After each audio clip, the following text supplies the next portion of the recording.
is the powerhouse of the Eastern Caribbean, VON Radio, from the Federation of St. Kitts and Nevis. From the VON Newsline, this is the VON Major Newscast. Good evening, I am Tammy Reed, in with your VON Major News package for today, Tuesday, 16th July 2019. In our lead stories nationally, St. Kitts and Nevis bestows highest honors to Taiwanese president and 4 students to represent Nevis in the 15th Regional Youth Parliamentary Debate. Regionally, Antigua government not willing to pay price Barbados wants for its late shares. Internationally, Trump defends tweets branded racist that attack Democrats. And in sports, Australian newspapers lose appeal in Chris Gayle defamation case. We'll have the details to these and other stories after this message.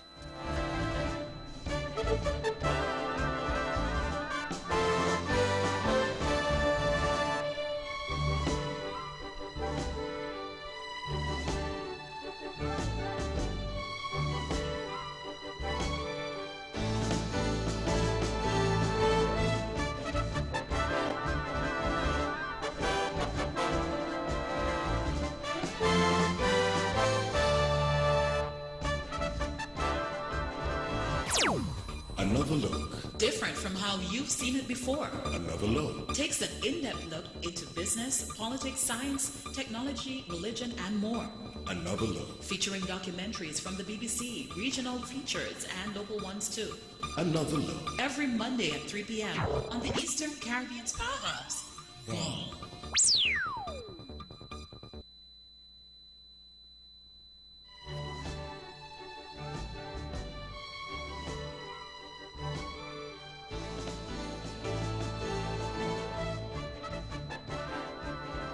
Welcome back, and now the national news in detail. The Order of St. Christopher and Nevis, the highest honor that can be bestowed on a non-national, was conferred on Her Excellency Dr. Tsai Ing-wen, President of the Republic of China, Taiwan, during a brief ceremony at Government House on Monday, July 15th. Governor General His Excellency Sir S.W. Tapley Seaton welcomed Dr. Tsai to Government House at Camp Springfield and expressed appreciation for the deep bonds that St. Kitts and Nevis have with Taiwan. The citation on the medal highlighted the rich traditions and commendable record on the observance of the universal values of democracy, freedom, and human rights. It added that since Dr. Tsai assumed office in 2016, Her Excellency Dr. Tsai has demonstrated a devotion to the promotion of shared values. Dr. Tsai then thanked the Governor General and others for the warm welcome to the Federation. The Order of St. Christopher and Nevis was created in the National Honors Amendment Act of 2005. During the July 13th to the 16th state visit, the President also broke ground alongside Premier of Nevis, Honorable Mark Brantley, for a recreational park project at Penny's Beach, Nevis. 4 youth parliamentarians left Nevis on Monday, 15th July, to represent the island in this year's Regional Youth Parliamentary Debate. The 15th Regional Youth Parliamentary Debate takes place in the Republic of Trinidad and Tobago on Wednesday, 17th July.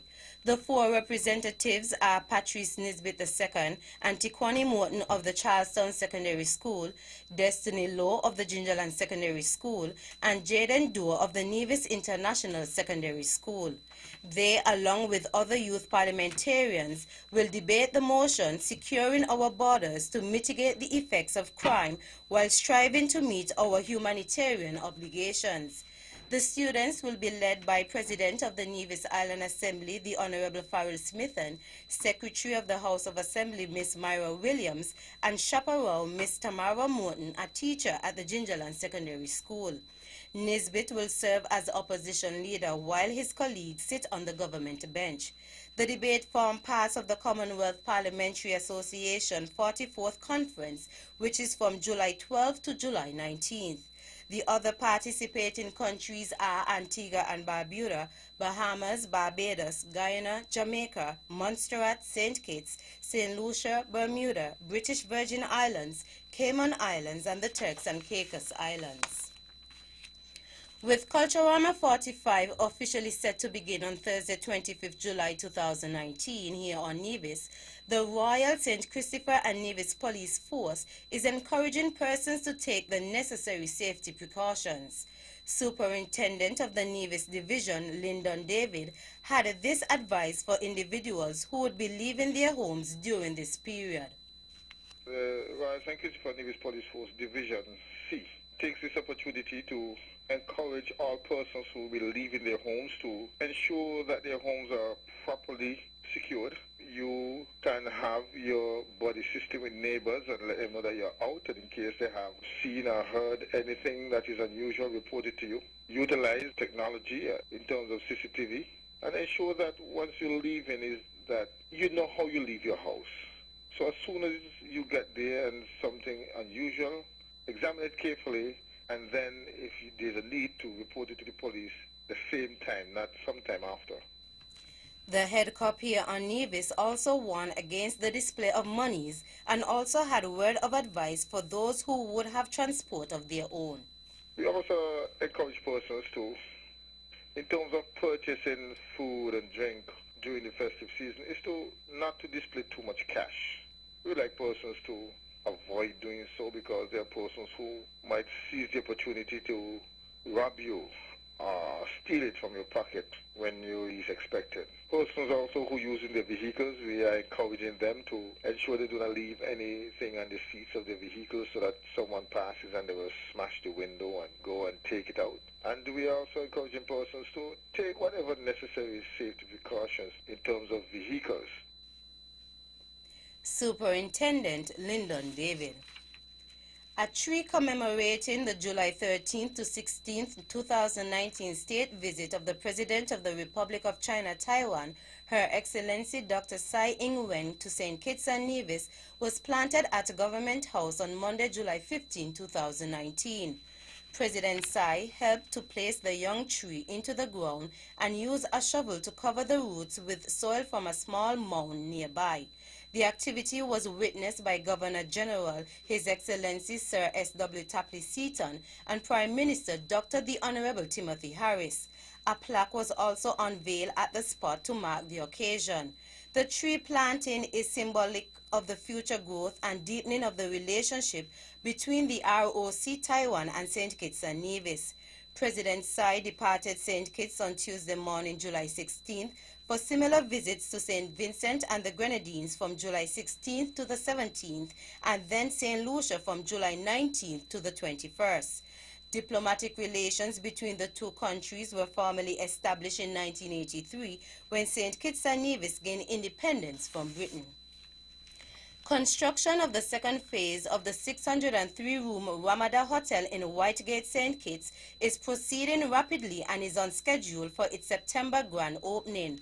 Prime Minister Dr. Timothy Harris said that a number of persons employed at the hotel will significantly increase as the hotel is staffed for its opening in September.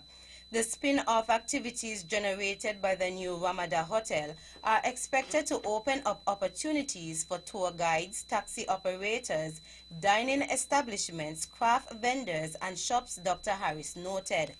Phase 2 of the Ramada construction increases the size of the hotel from 273 to 603 rooms. The completed facility will comprise 19 structures, including a luxury clubhouse, garden villas, spa villas, condos, a swimming pool, a state-of-the-art gym, and a spa. Caribbean Galaxy Real Estate Limited is a hotel development company founded in 2014. Finally, the Nevis branch of the St. Kitts Nevis Red Cross Association held an opening ceremony to commence a 2-week camp on Monday, July 15th, which will enable children to learn how to swim. Permanent Secretary in the Ministry of Sports, Mr. Keith Glasgow, and Deputy Director of Sports, Mr. Brian Dow, also delivered remarks during the ceremony. The camp is geared towards children and aims to conquer the fear of water. Over 40 children on the island of Nevis are participating in the program. The camp ends next Friday, July 26. That's the national news segment.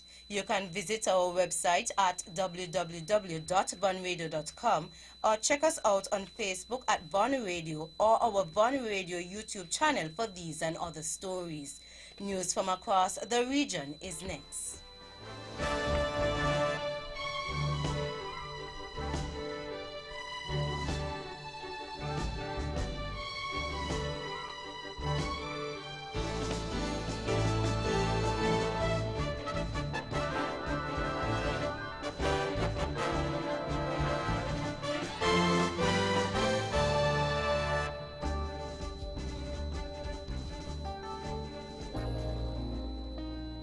Ladies and gentlemen, this here's another one for the steppers. Swipe to win big in 2019.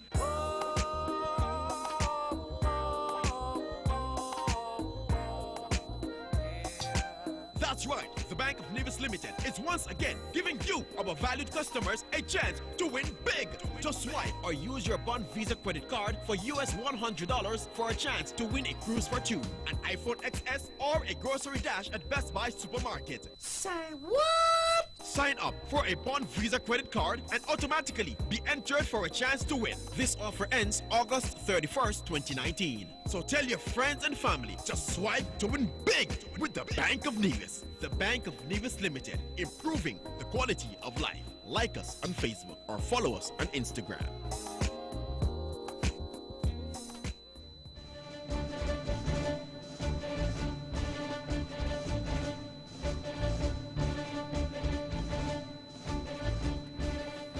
Welcome back, and now the regional news in detail. Out of Antigua, Prime Minister Gaston Brown has disclosed that the US $44 million price Barbados was asking for its Liat shares was too steep, insisting that while his government wanted a bigger stake in the regional airline, it had no intention of giving away money. Negotiation teams from both countries recently met in Barbados to begin talks on Antigua securing the majority of the 49.4% shareholding that Bridgetown currently has in the carrier. Neither team made any official statement after the discussions, although media reports in Barbados indicated that talks had broken down. But speaking on his radio station, Brown disclosed that Barbados put a US $44 million price tag on the shares. Antigua had said that it would seek to acquire Barbados Liat shares through a takeover of the country's liability to the Caribbean Development Bank, from which monies had been borrowed to purchase planes.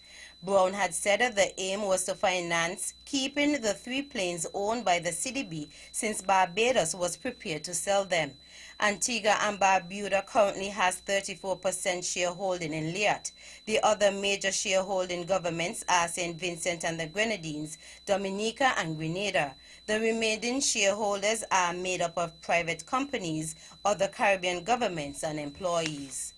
Still in Antigua, a former British police officer has been sentenced to 15 years in prison for raping a young woman when the two met on vacation in Antigua just over 4 years ago. Lee Martin Cramp, who was a member of the UK Metropolitan Police Force, will be incarcerated at the former US naval base on the island, in keeping with the agreement between local and UK authorities. According to the evidence in the trial, Martin Cramp raped the 22-year-old woman, a foreign student nurse, during his vacation in May 2015.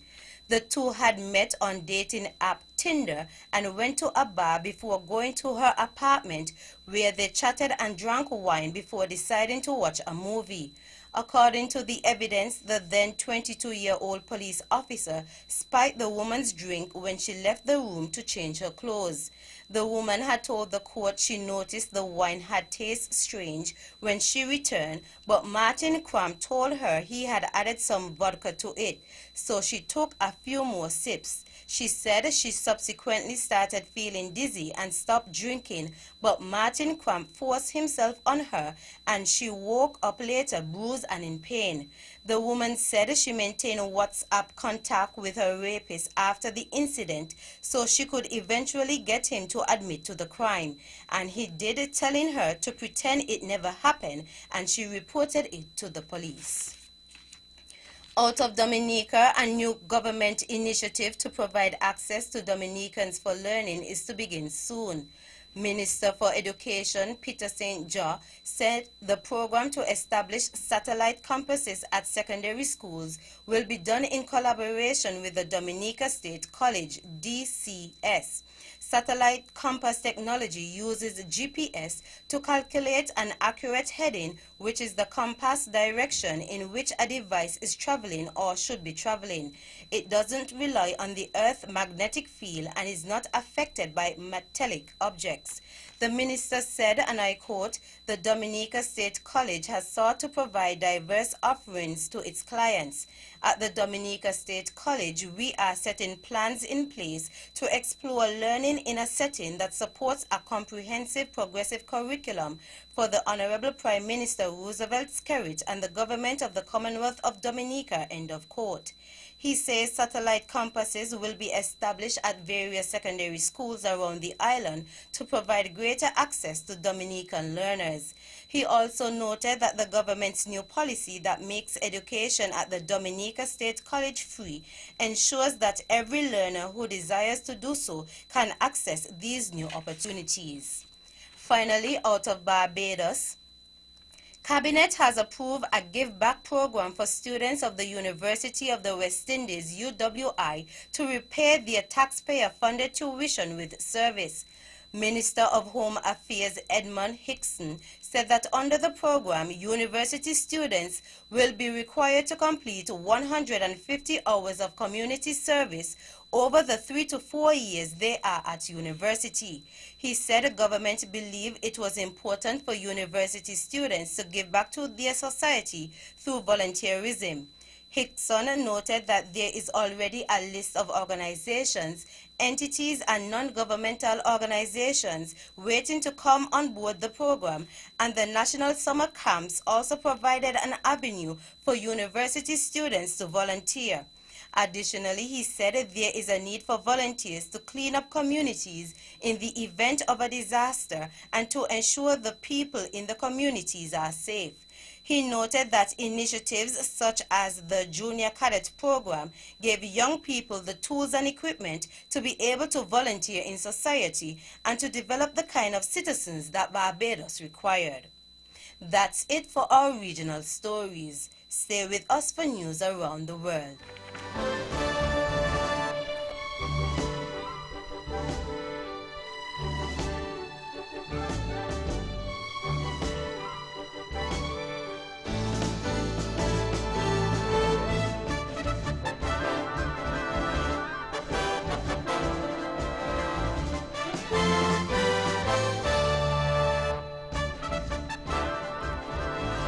Welcome back, and now the international news in detail.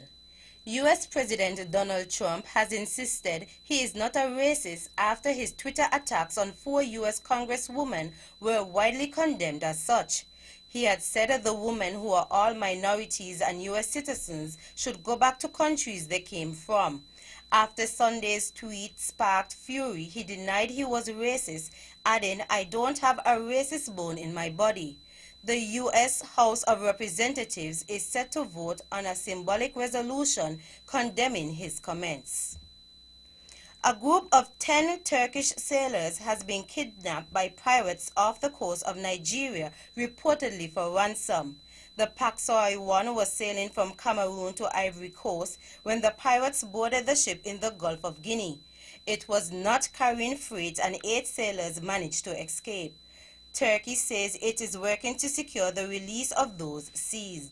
The International Maritime Bureau says the Gulf of Guinea is the most dangerous sea in the world of piracy.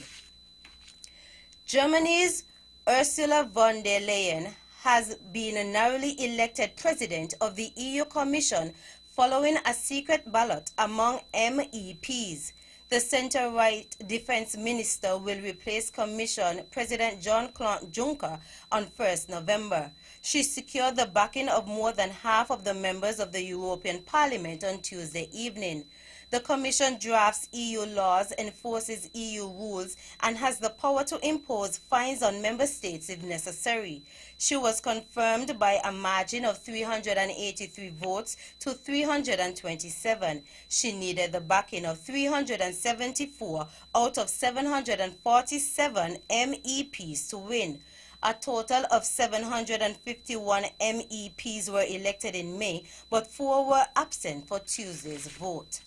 Finally, the first Ebola patient in the largest city in the east of the Democratic Republic of the Congo has died, authorities have said. The spread of the virus to Goma, a city of roughly 1 million people and a regional transport hub, has raised fears the outbreak, already the second deadliest ever Ebola epidemic, could spread more widely. The patient was a priest who became infected during a visit to the town of Butembo, one of the epicenters of the outbreak, before taking a bus to Goma, Congolese officials have said. The governor of North Kivu province, Kali Zanzu Kasivita, called for calm as she announced that the evangelical preacher had died. She said the case had been detected quickly and that passengers who travelled with him had been identified. But Ebola reaching Goma is, however, extremely worrying. In such a bustling, densely populated city, it's hard to trace and isolate people who may have come into contact with the virus. The fact that a preacher chose to visit an infected area where he frequently touched worshippers, including the sick, shows that ignorance is still a major problem and far more education about Ebola is needed. That brings us to the end of our news segments. The latest in sports is next.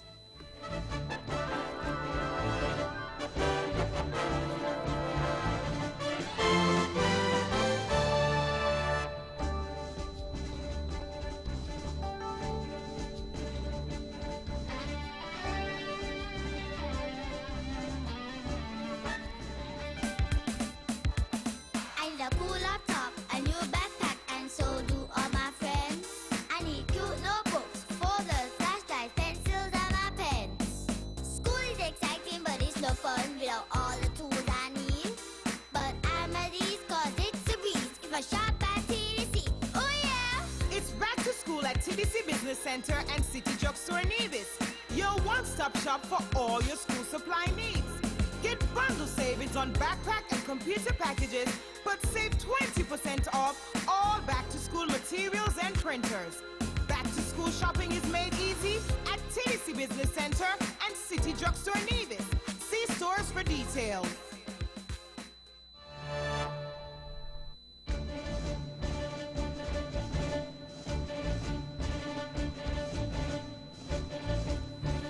Welcome back. Another sports in detail. In cricket, 3 Australian newspapers have lost an appeal against a defamation payout that was awarded to West Indies cricketer Chris Gayle.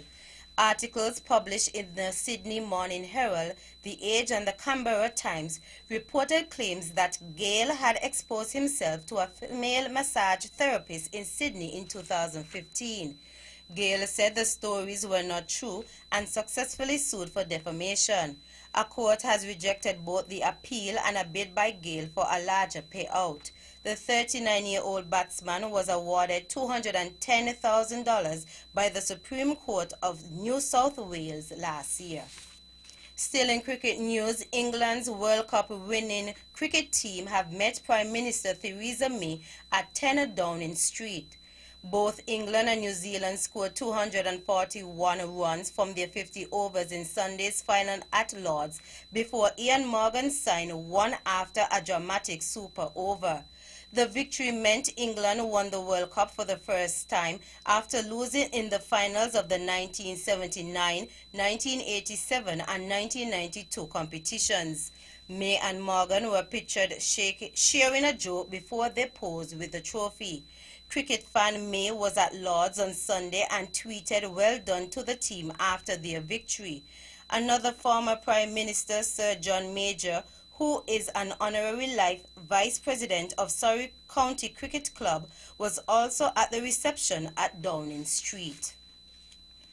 In football, South African former footballer Mark Bachelor has been shot dead in Johannesburg. Formerly of Orlando Pirates, Mamelodi Sundowns and Kaizer Chiefs, Bachelor was gunned down while in his BMW in the Olivedale suburb. The incident took place on Monday evening at around 6 p.m. local time. Bachelor's assailants are reported to have pulled up alongside his car on the back of motorcycles before opening fire on the driver's side, with up to 4 suspects being sought by police as part of a newly opened murder investigation. Pictures from the scene reportedly show Bachelor's car peppered with bullet holes, with the motive remaining unclear. Finally, in basketball, Cleveland released the colorful shooting guard Monday before his $15.6 million contract for next season began guaranteed. The Cavs had been trying to trade Smith for months, but the team was unable to find the right deal even after he agreed to extend his guaranteed date from June 30th to July 15th. By waiving Smith, the Cavaliers will open salary cap space and will move under the luxury tax threshold for next season. The 33-year-old played in just 11 games last season after he stepped away from the team in hopes of being traded or released. It was a mutual decision because he wasn't happy with his role and the Cavaliers didn't want him to be a negative influence on their young players. That's it for the sports segment. The general weather forecast is next.